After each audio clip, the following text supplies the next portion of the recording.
പല കാരണങ്ങൾ കൊണ്ടും മാനസിക സംഘർഷം കൊണ്ടും 1888 അതായത് ലൂയി മാർട്ടിൻ്റെ 65-ാമത്തെ വയസ്സിൽ അദ്ദേഹം രോഗബാധിതനാകുകയും കെയ്നിലുള്ള ബോൺ സാവേർ മനോരോഗാശുപത്രിയിലാക്കുകയും ചെയ്തു. അന്ന് ലിസ്യൂവിലെ ലെബ്യൂസോണ ഭവനത്തിലുണ്ടായിരുന്ന മാർട്ടിൻ്റെ പുത്രിമാർ സെലിനും ലയോണിയും എല്ലാ ആഴ്ചയിലും തങ്ങളുടെ പിതാവിനെ പോയി കാണുകയും ശുശ്രൂഷിക്കുകയും ചെയ്തിരുന്നു.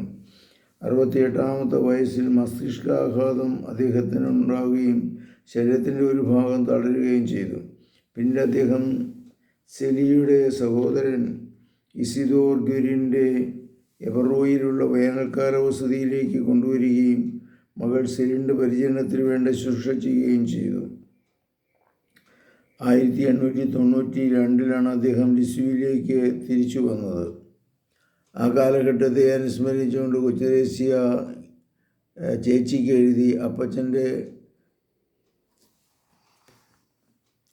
വേദസാക്ഷിത്വത്തിൻ്റെ 3 സംവത്സരങ്ങൾ നമ്മുടെ ജീവിതത്തിലെ ഏറ്റവും അഭികാമ്യവും ഏറ്റവും ഫലഭൂഷ്ടവുമായിരുന്നു ഞാൻ കരുതുന്നു.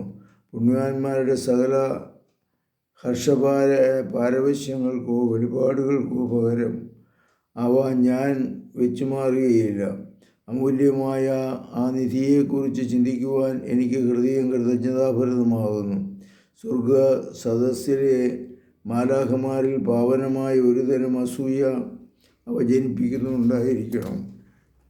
ദൈവത്തിനു മുമ്പിൽ വിശ്വസ്തനും ജനങ്ങളുടെ ഇടയിൽ പരോപകാരിയും തൻ്റെ എല്ലാ മക്കളെയും ദൈവശുശ്രൂഷയ്ക്കായി സസന്തോഷം സമർപ്പിക്കുകയും ചെയ്ത പിതാവിൻ്റെ സഹനങ്ങളെ കൊച്ചുത്രേസ്യ തൻ്റെ ആത്മകഥയിൽ ഓർക്കുന്നു. ഇത്രയും വിശ്വസ്തനായ ദാസൻ തൻ്റെ അധ്വാനത്തിൻ്റെ പ്രതിഫലം പ്രാപിക്കേണ്ട സമയം വന്നു. അദ്ദേഹത്തിന് കിട്ടേണ്ടിയിരുന്ന കൂലി ദൈവം സർവശക്തനായ തൻ്റെ ഏകപുത്രൻ നൽകിയതിനോട് കിടനിൽക്കുന്നത് നീതി മാത്രമാണ്. ആ അപ്പച്ചൻ ദൈവത്തിന് ഒരു ബലിപീഠം സമർപ്പിക്കുകയുണ്ടായല്ലോ. അതിന്മേൽ കറയേറ്റ കുഞ്ഞാടിനോടൊപ്പം ബലിയർപ്പിക്കുവാൻ വേണ്ടി ദൈവത്തിൻ്റെ തിരഞ്ഞെടുത്ത യാഗവസ്തുവായിരുന്നു അദ്ദേഹം തന്നെയായിരുന്നു. 1894 ജൂലൈ 28 ലൂയി മാർട്ടിന് രോഗീലേപനം നൽകപ്പെട്ടു. ജൂലൈ 29 രാവിലെ 8:15 സ്വർഗത്തിൻ്റെ സമ്മാനത്തിനായി വിളിക്കപ്പെട്ടു. ഓഗസ്റ്റ് 2 ലിസ്യൂവിലെ കത്തീഡ്രലിൽ വിശുദ്ധ ബലിയും അതിനുശേഷം ലിസ്യൂ സെമിത്തേരിയിൽ മൃതസംസ്കാരവും നടന്നു.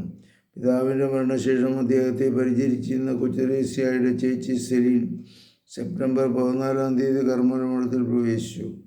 അങ്ങനെ ലൂയി മാർട്ടിൻ്റെ 4 പുത്രിമാരും ലിസ്യൂവിലെ കർമ്മലമഠത്തിലെ അംഗങ്ങളായിത്തീർന്നു. പരിശുദ്ധ പരമദിവ്യകാരുണ്യത്തിന് നേരവും ആരാധനയും സ്തുതിയും പുകഴ്ചയും ഉണ്ടായിരിക്കട്ടെ. യേശുമിശിഹായ്ക്കും സ്തുതിയായിരിക്കട്ടെ.